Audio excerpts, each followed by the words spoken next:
I'm Ray, and welcome to the Handyman's Haven. Today, I thought I'd go over a few pieces of the camera equipment I use to film my videos for the Handyman's Haven. This is going to be a little different. We're not going to repair anything today.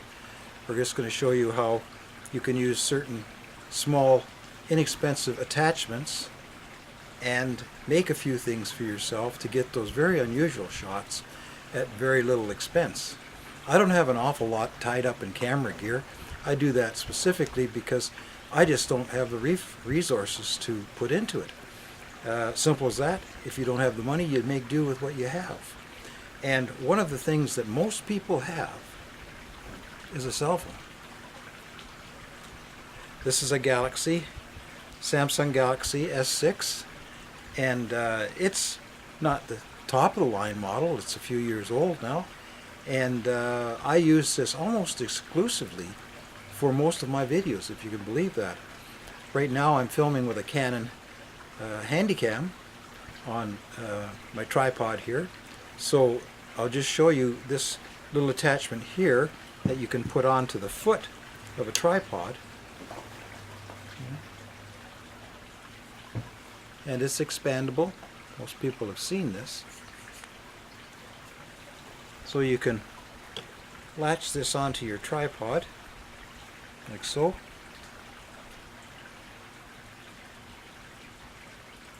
and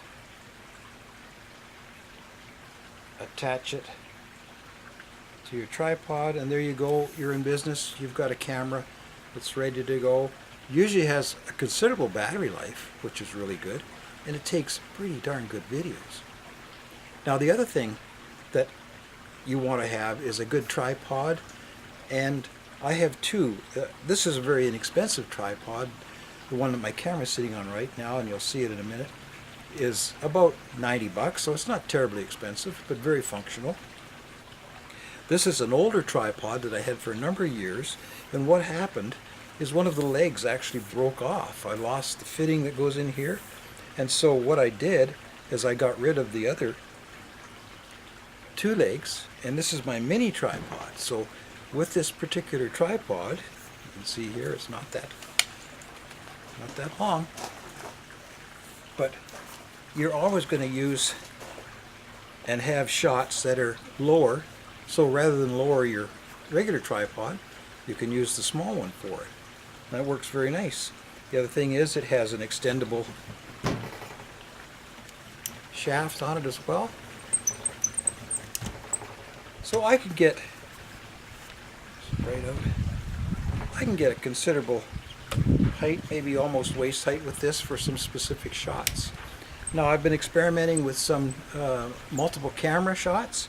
So this is where this little thing works out great, is I shoot with one camera on the tripod, I'll shoot with another camera on another tripod, and then I also have a Joby, which is a tripod you can manipulate and clamp to different things. It's magnetic, and I'll shoot with another camera on that. So I can use up to 3 cameras all on one specific shot. And I'm experimenting with that. I'm not very good at it yet. It all comes down to the post editing in the on the computer, and but you'll see more and more of that in my videos. I'll have 2 shots from different camera angles, and they'll be shot at the same time. Well, now we're shooting on the Samsung camera, and I'm showing the Canon Vixia R300 that I use. This is a small Handycam. Works very well. I love the swivel screen so you can see if you're in frame or not before you shoot, and this works very well in the combination. Now that I have hooked onto another little fixture here. Now this isn't something you can build or make yourself. This is called a Joby. It's their smallest one, I believe, and it has the flexible legs. You can bend these any which way you can't want. I had it clinging to my tripod here like so, because in this particular case I have all my shoes being used, in my tripod shoes. I have one on the camera over here I'm going to show you in a minute, And so this works very well. You can wrap it around the handlebars of a bicycle if you want to use this, and it also has a quarter 20 thread under the bottom, so you can thread onto this any camera that has that fitting on it, and it works very well. Now, one caution I have, this is the second Joby tripod I've had. They make larger ones which are quite long. They're not cheap, but they work reasonably well. They do the job, let's put it that way. Now, I returned the first, this is the first one I had. It fell off a cart I had that I was pulling down the street, and with my dogs in it. I use this for filming my little dogs. And it fell on the road as we were crossing, and a car ran over it, and the little legs became loose pearls. They just broke all into pieces. Now here's a shot using the Joby. It provides a very nice low profile for the video, and because it has magnetic feet, you can stick it to, say, that metal bench behind me, or the fence, or your car hood. Works great. So this is the second one I bought, and then I had to return it because the ball, this is a little ball in here that you can rotate the camera and turn the camera on it like so. And I went through, I took it back and I went through with the camera dealer just about every box they had. I don't know, they had 6 or 7, 8 boxes before I found one that I could actually rotate. They were all locked in place to such an extent that I thought, if we torque that anymore, we're going to break it. Well, speaking of a dog, there she goes. And anyway, be careful when you're buying this. Make sure you take it out of the box in the store, take your camera with you, and make sure this ball actually rotates. I went online, and I think Joby's had a lot of problems with these. The quality of them has not been the great, but I finally got one that does work. Now the next camera I use is called a Wasp, and it's an action cam like your GoPros and stuff, but I don't think it's near the quality of a GoPro. And I have 2 of these. I bought 2 of them. They were on sale. This is just the case. The cameras, other cameras inside on the charger, and they were 49 bucks a piece. So I thought, what the heck, I'll give them a try. And I'm fairly happy with the video they shoot. These I can put in other areas. Like I say, when I try to shoot multiple cameras, I can put them in different areas. The audio, forget it. I'm always relying on either my Canon camera or my Samsung cell phone camera for my audio. So don't rely on audio for these things. It's not very good. But the actual pictures, the video is not bad. Now, the problem I ran into with mine, I bought 2 of them, and one of them, the battery died after the second time I used it. And I've never really been able to get a battery for it. I've searched online, and I'll come up with one yet. I can't get a hold of the people that make the cameras. So basically it's a disposable camera. You throw it away when the other battery dies. But anyway, we're going to try a little bit of a fun thing today. We're going to use this underwater for the very first time. Behind me here in our yard, we have a fish pond, and I'm going to go visit the fish later, showing you an attachment that I have for doing that sort of thing. So yeah, I'll show you that attachment just next. Now here's an attachment that I made myself. It's a piece of 1/8 3/16 aluminum, I think. It has a number of different holes for different fittings I've had over the years, and it has a thumb screw, a 1/4 inch thumb screw, 20 threads per inch, quarter 20. That's what is in the base of your camera. You get one here, right here. A little screw hole right there is in the base of your camera. And what this actually does, this allows me to attach this to a tripod and invert my camera so that I can get a very low shot.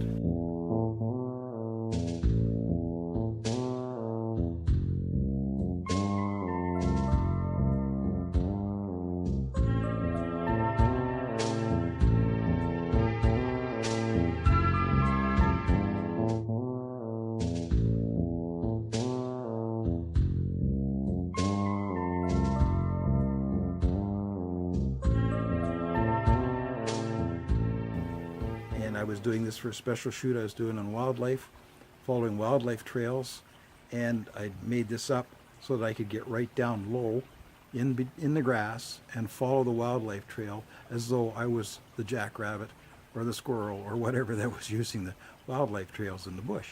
And I'll show you how this works.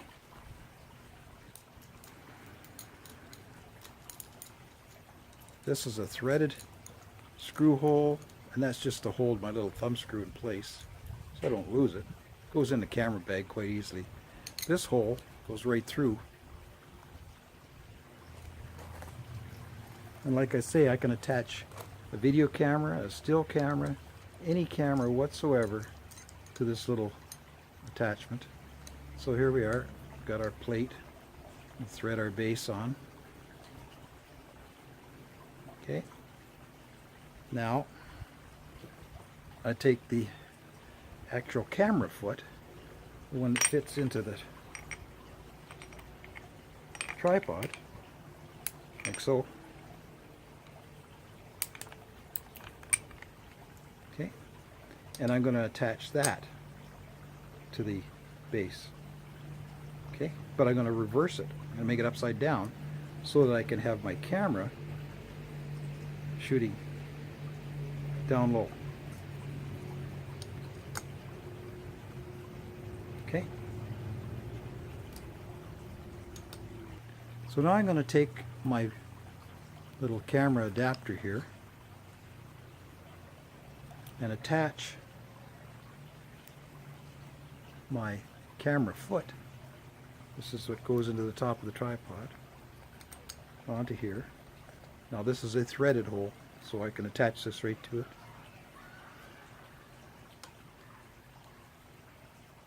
Like so. Now, if you have a tripod like this, that you can remove the tripod shaft right from it, like this. Now I have a wand. Now I can take my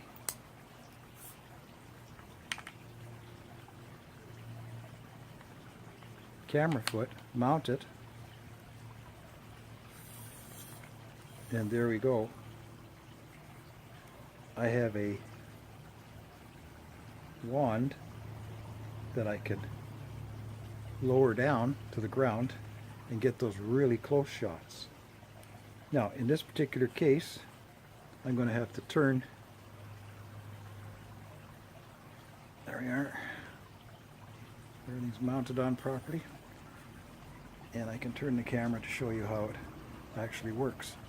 So you can imagine I'm walking along, I'm holding this down right at the ground level, I'm getting a nice shot.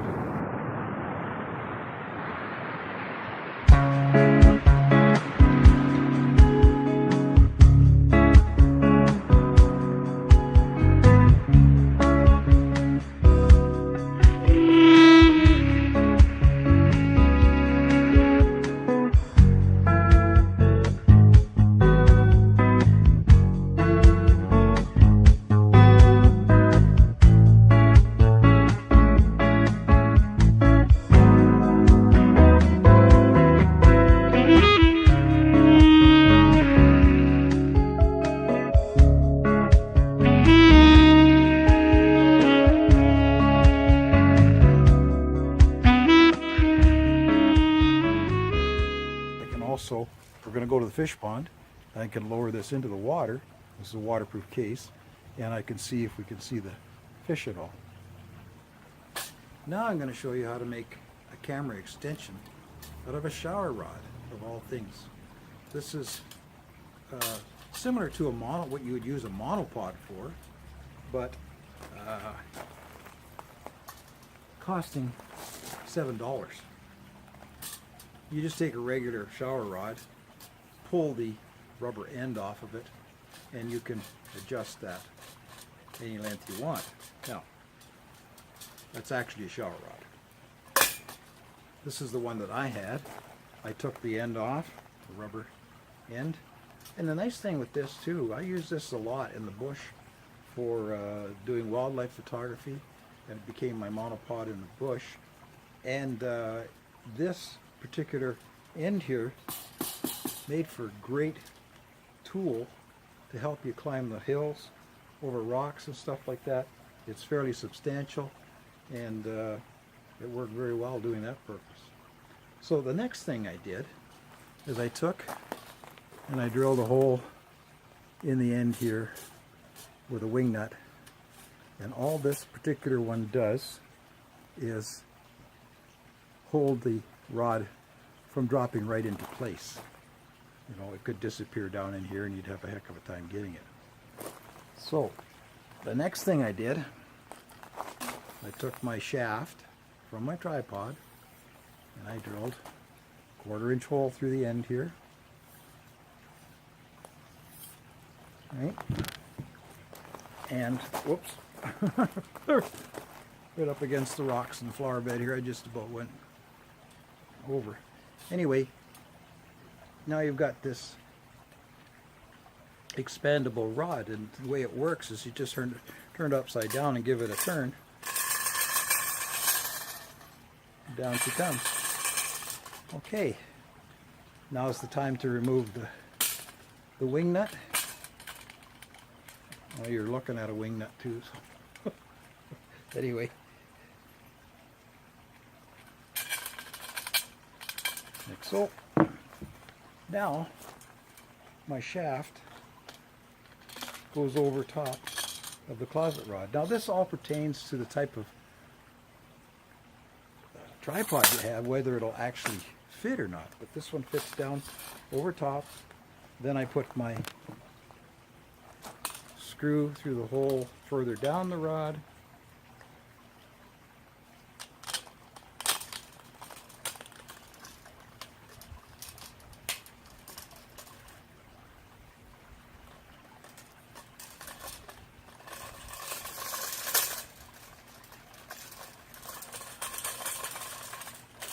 I know, it's very exciting watching me put a screw on here, but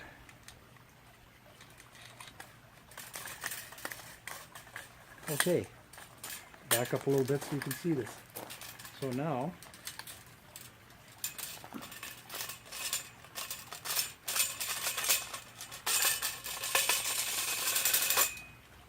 I have an adjustable monopod with my camera on it.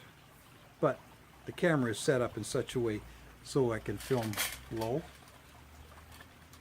or by flipping the camera over to the top side I can film high. And I'll show you some video that I got. We've got little swallows up in our rafters in our deck here, and there's no way I could get up there to reach them. So I put my camera on top, use this rod in my tripod. This mounts, goes right into the foot of my tripod here. Right here, there's a hole.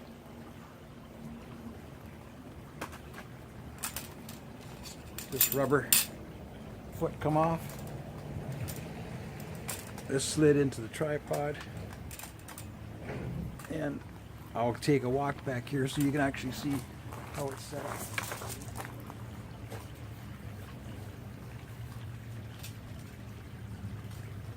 Here's the little swallow's nest that was difficult to get up to take pictures of the babies.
see that or not, but you see where the camera is, way up top there.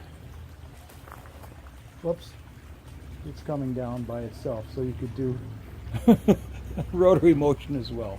But you need to clamp it while it's up in the top height. So what we're going to do is we're going to end up doing some underwater shots with this in a few minutes.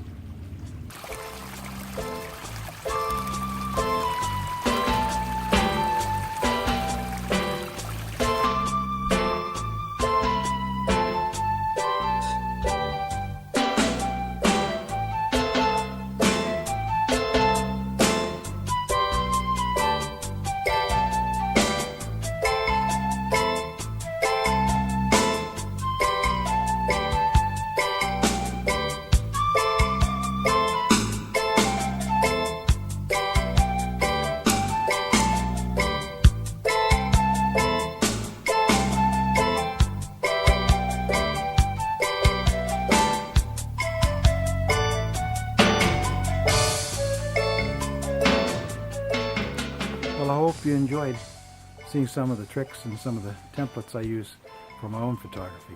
So until next time, thanks for watching. This is Ray with the Handyman's Eve. Bye for now.